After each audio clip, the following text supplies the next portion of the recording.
At yun, what's up sa inyo mga kabayan? Nandito tayo ngayon sa Antipolo City. Katulad ng request ninyo, dito tayo maglalapag ng bakas. At dahil sobrang dami ng tao mga kabayan, naglakad-lakad kami ni Commander. Naghahanap kami ng spot na pwedeng paglapagan. Sobrang dami kasi ng tao. Gusto kasi namin, legit follower talaga yung makakakuha nito. Ayan, yeah. Tatago lang natin kasi sobrang dami ng tao. O, ayan na. Request nyo, Antipolo. Andito na si Mamang Guard.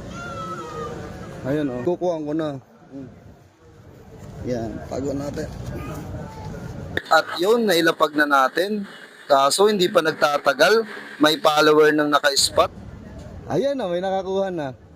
Okay. Nakita mo? Ate, kasaan ka? At yun, legit nga mga kabayan, follower ni Mamang Guard to from Lores, Antipolo. O kaya sa mga follower ni Mamang Guard dyan, abang-abang lang sa susunod. Dyan naman sa location nyo ako maglalapag.